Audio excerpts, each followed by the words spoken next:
농마트.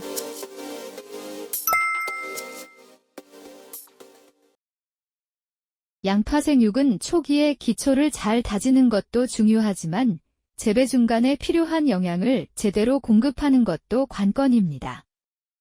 저번 영상에서 양파의 구비대에 대해 알아보았는데요. 옷걸음은 구비되기에 접어들기 전 수량을 좌우하게 합니다. 시기와 양, 그리고 어떤 비료를 쓰느냐에 따라 결과가 크게 달라질 수 있습니다.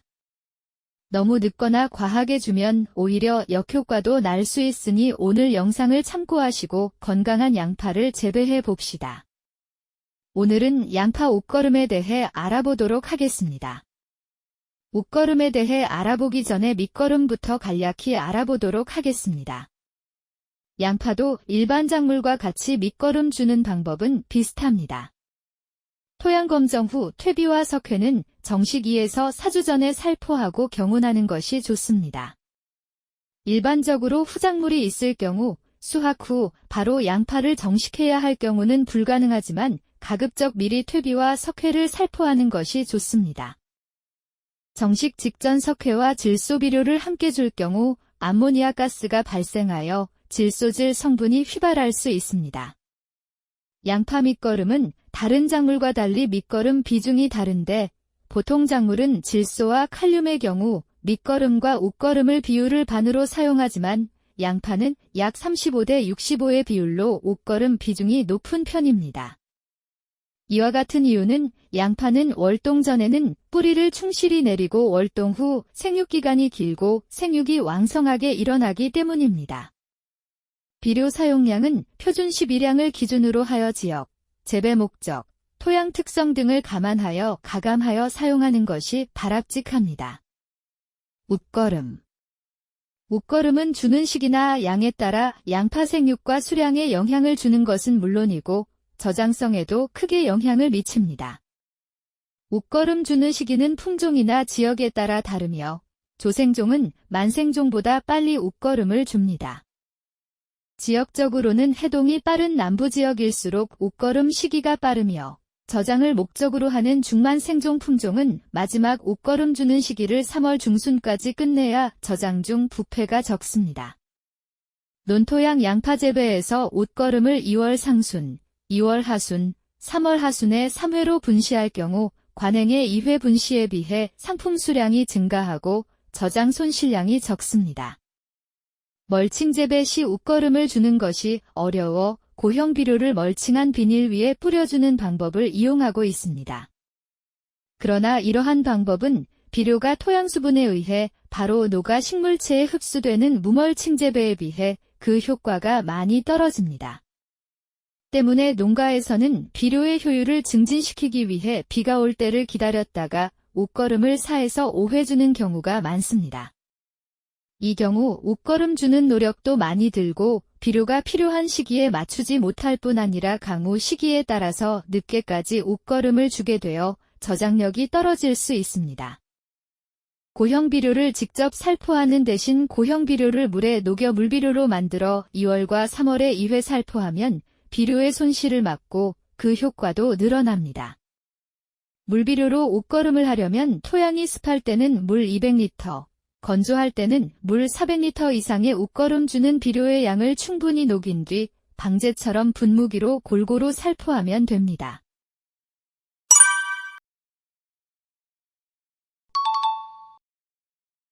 영양제 살포.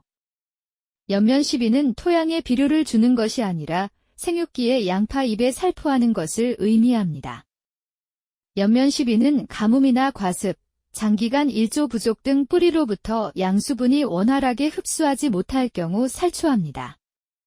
연면 시비 목적은 부족한 성분의 신속한 공급, 뿌리로부터 충분한 양분 흡수가 어려울 때, 비닐 멀칭 등으로 토양에 직접 시비가 곤란할 때 주로 사용됩니다. 최근 농가에서는 영양제를 강요하는 경향이 있는데 연면 시비는 양분 공급의 보조수단으로 활용하는 것이 좋습니다. 빈번한 연면 시비는 오히려 뿌리 발달을 약화시키고 생육 후기에 노화 현상을 초래할 수 있습니다. 연면 시비를 할 때 각 성분별 농도를 지켜야 하며 지나치게 농도가 높으면 장애가 일어날 수 있습니다. 연면12는 효과가 빨리 나타나는데 질소 성분은 살포 1시간에서 6시간이면 흡수가 가능하고 인산과 칼륨 등은 수일이 소요됩니다. 양파의 영야제로는 농마트TV의 꽃게 아미노산 액비를 추천드리며 꽃게 아미노산 액비는 친환경 유기농 자재로 꽃게와 미생물을 통째로 갈아서 발효시킨 후 키토산과 각종 미네랄을 함유한 아미노산 액제입니다. 양파와 3대 영양소. 양파에 질소질 비료를 주면 잎의 색깔이 진해지는 것이 뚜렷하게 보여 외관상 생육이 왕성해 보입니다. 이러한 이유로 농가에서는 질소질 비료를 너무 많이 주는 경향이 있습니다. 질소질 비료를 기준량보다 50% 더 주었을 때 생육은 왕성하게 보이지만 수량은 많아지지 않습니다. 양파의 수량은 적절한 인산 시비가 뿌리 발달을 시켜 수량 증대 효과를 볼 수 있습니다. 질소질 비료를 너무 많이 주거나 옷걸음으로 늦게까지 주어 생육 후기까지 비료의 효과가 계속되면 구의 비대 및 수확기가 늦어지고 저장성도 약해집니다. 질소질 비료가 부족하면 잎의 색깔이 연해지며 비료의 효과가 일찍 끊기면 생육이 불량해져 구의 비대가 나빠지고 추대가 많이 발생하여 수량도 적어질 수 있습니다. 질소질 표준 시비량은 300평당 24kg으로 정식할 때 밑거름으로 3분의 1인 8kg을 시비하고 나머지 16kg을 웃거름으로 2월과 3월에 같은 양으로 나누어 줍니다. 인산질 비료의 표준 시비량은 300평 기준 7.7kg입니다. 웃거름에 의한 효과는 없으므로 전량 밑거름으로 주도록 하고 대부분의 양파 재배지는 인산이 과다하게 집적되어 있으므로 토양 검정 후 정확한 시비량을 판단하는 것이 좋습니다. 칼륨은 병에 대한 저항성과 저장력을 향상시키기 위해 충분히 주도록 합니다. 칼륨이 부족하면 생육이 떨어질 뿐 아니라 잎이 가늘어지고 늙은 잎이 끝부터 새로 회색 무늬를 띠며 고사합니다. 칼륨질 표준 시비량은 300평당 15.4kg으로 밑거름으로 5.8kg를 사용하고 나머지 9.6kg은 2월과 3월에 나누어 웃거름으로 줍니다. 앞서 말씀드린 것처럼 양파의 밑거름과 웃거름 비율은 약 35대 65의 비율로 웃거름 비중이 높은 편입니다. 방금 말씀드린 비료 사용량은 표준 시비량으로 정확한 시비량을 측정하기 위해서는 토양 검정을 마친 후 토양 상태, 작물 생육 등 재배 환경 상태를 고려하여 시비하셔야 합니다. 오늘은 양파의 웃거름에 대해 알아보았습니다. 양파는 웃거름 비중이 높으며 시기와 양에 따라 수량과 저장성에 큰 영향을 줍니다. 웃거름은 품종과 지역, 재배 방식에 따라 달리 적용되며 연면 시비는 뿌리 흡수가 어려울 때 보조적으로 활용하되 과도한 사용은 생육 저해를 일으킬 수 있습니다.